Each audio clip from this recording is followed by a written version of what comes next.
Може да звучи малко налудничево, но е казано от сериозни хора на сериозен форум в Ватикана. До 1 година, вследствие на чудовищна манипулация и подмяна на фактите, е възможно военни да инсценират нападения от извънземни, за да може това да бъде аргумент в полза на желаящите да наливат милиарди в въоръжаване и превъоръжаване за военни цели. Или да оправдаят налетите или да оправдаят вече милиарди. Професор Лъчезар Филипов е при нас. Той е част от Института за космически изследвания и технологии. Да. И това от вас дойде като разказ. Значи аз се завърнах вторник от тая конференция, като частно лице участвах, тъй като моите колеги дори ми забраниха да използвам и откъде съм. Добре, пишем частно лице. Това си е техен проблем, тъй като участниците, около 10 чужденци, които бяхме, никой не се притесняваше да представлява организацията си. Но това са и наши проблеми. Вие включително и от пари се нуждаехте, за да пътувате на тази конференция. Реши го проблема, така че това не е... Проблемът е за много членове на Българска академия на науките, но явно аз просто така се получи нещо. Добре. Кой ще прави на извънземен и с каква цел? Значи, това беше информация, която се подаде от италиански военни, които участваха, имаше 2 генерали. Значи, това беше мероприятие, което беше организирано, между прочим, не във Ватикана, а в Рим. И се нарича Първа римска конференция. Това е 11-та конференция на КУН. Това е италианската уфологична организация. Но това е Първа римска, която под егидата на Външно министерство, на кметството и така нататък, и Министерство на отбраната на Италия.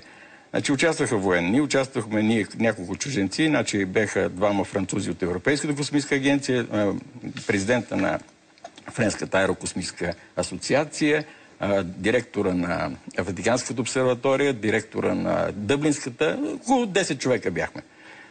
Освен италианците, около 200 човека беше форум. Значи основната тема беше точно това, беше представено от италианците и от американци. Кой точно го твърди и с какви аргументи има? Значи, това е информация, която е получена в италианските служби. Сега как са го получили? Значи... Как звучи?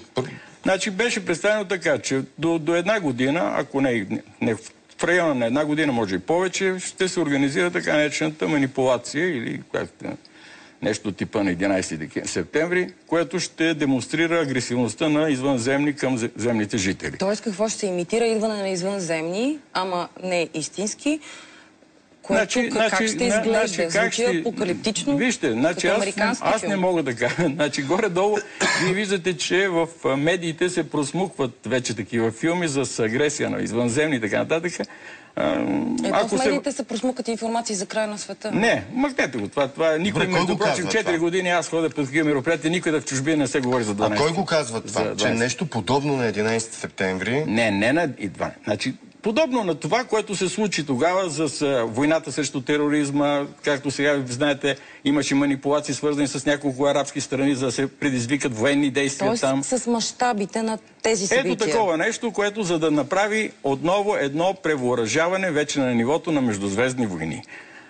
Кой го каза това? Кой италиански представител? Рикардо Пиноти, който е един от основните личности в тая организация. Той КУН. Какво работи? Рикардо Пиноти. Той е инженер, който е научен секретар на тази КУН организация, която фактически, значи, тези, които ние участвахме там, бяхме заснети на едно DVD, което DVD след мартинската конференция ще се разпространи в медиите, точно с нашето мнение какво мислиме за една такава манипулация. А господин Пиноти, има ли някакъв изтекал документ, някакво сведение, някакъв прихванат разговор, за да звучи достоверно и за да му повярвате и вие останалите сериозни участници, че е възможно освен господин Пиноти, президента на Френската аерокосмическа агенция, то се води Асоциация по аеронавтика и астронавтика, който фактически каза, да, аз също имам тези мнения, тези данни, ние сме ги получили по нашите канали. Представител, който беше на JPAN, това е лабораторията, която е към Тулуза. JPAN е лаборатория вече с 30 годишна история към Френската космическа агенция. Тя е под прякия контрол на президента.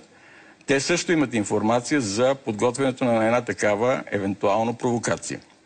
И кой ще има интерес от нея, за да се превъоръжи? Значи ще имат интереси руснаци, американци. Това ще бъде, как се казва, едно изнасяне на нови технологии, на ново превъоръжаване. Вие вярвате ли в тази теория? Очевидно все още не подкрепена с документи и нещо, на което да стъпи. Значи аз първо, докато не видя документи или доказателства, не мога да повярвам. Но вижте, аз участвам вече пета година в такива конференции. Значи непрекъснато ние се оправдаваме, че те не са. Непрекъснато ни се задава въпроса, агресивни ли са, ако съществуват. Защото в крайна за извънземните да, за извънземните говорим. Значи, агресивни ли са? Не са, защото вижте, значи ние имаме факти, че те са ни посещавали хиляди години преди. Сега, значи имаме факти, които ние показваме, че ние не можем да докажем, че тогавашното ниво на култура съответства на тези технологии, които се използват, значи някой ни е помагал. Ние виждаме религиите, които са много странно, че всички религии са свързани с някой идва от небето, независимо, че те не са свързани, те не са си говорили. Значи това показва, че тяхното присъствие, тяхното идване, евентуално, те са могли многократно, стократно да ни унищожат. А сега дали са тук? Не мога да ви кажа. Значи, вижте, да не говорим. Значи, това е несериозно. Дали са тук и дали ни наблюдават, дали ние сме... Значи, доказателства няма. Но аз считам, че ние трябва да сме готови и много научни среди вече го говорят. Трябва да сме готови за един евентуален контакт и ние трябва да знаем какво ще искаме, т.е. какво ще правим. Защото, вижте... излъчиха май наскоро специален говорител, ако има такъв контакт, той да го осъществи. Да има представител. Вижте, значи ние сме още далече от това дали ще има извънземен разум, дали ще го открием. Защото, ето, ще ви дам един пример. Ние не можем да се разберем делфините как говорят. Ние помежду се не можем да разберем. Да не говорим за нашето общество. Значи това са нещата, които в крайна сметка ние трябва да ги изчистим за себе си. Какво трябва да поискаме? Не можем да поискаме. Значи, едно от нещата, за да поискаме, ние трябва да сме наясно със себе си. Значи скоро няма да дойде. Значи, честно ви казвам, 15-20 години дават моите колеги, които се занимават с програмата СЕТИ, за откриването на сигнали и така нататък. Т.е. за евентуално някакво доказателство. Но що се касае до пряк контакт и пряки връзки, значи това ще бъде поне 100 години. Защото ние сме далеч от тази история. Професор Филипов, кажете ми, вярвате ли в теориите на онези житни кръгове, които включително и според българи с знаци, общуване между човека и извънземните? Значи аз вярвам, че това, но не вярвам в тези методи, които се използват от... Значи госпожа Везденова, съм бил тук при вас.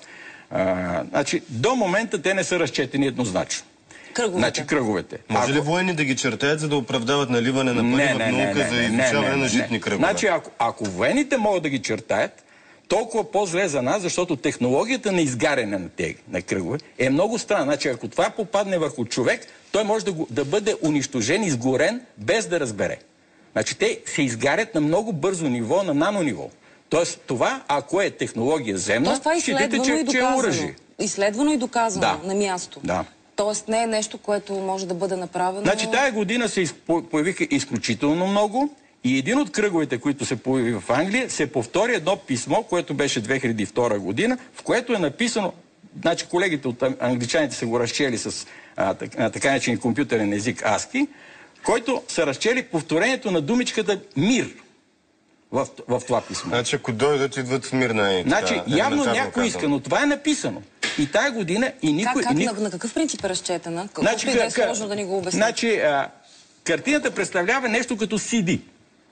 Виждали се CD-то, което е с интервалчета празно, точки, интервали. Единици и нули принципа на но е написано така кръгово и като се вземе дължината на самите интервали, може да се преведе в така наречени нули единици.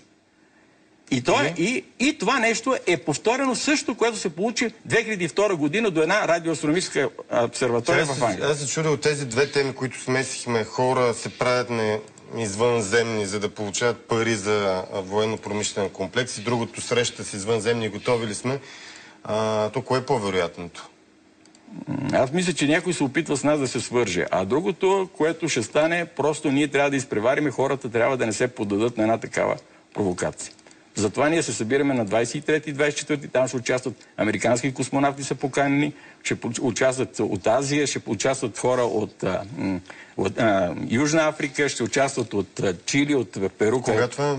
23-24 март следващата година в Сан Марино. Сега го решихме, това е голям Казвате на форум. хората, които не гледат сериозно на това, което говорите. Вижте, то си е всеки за себе си. Аз какво да ви кажа? За мен, ако не съществуват извънземните, е нещастие за човечество. Защото ние с тези темпове, които в момента живеем и с този антагонизъм, в който сме в момента, ние не повече от 1000 години ще живеем на тази планета. Тоест край на света се отлага за след 1000 години. Не, ние просто ще се самоунищожиме.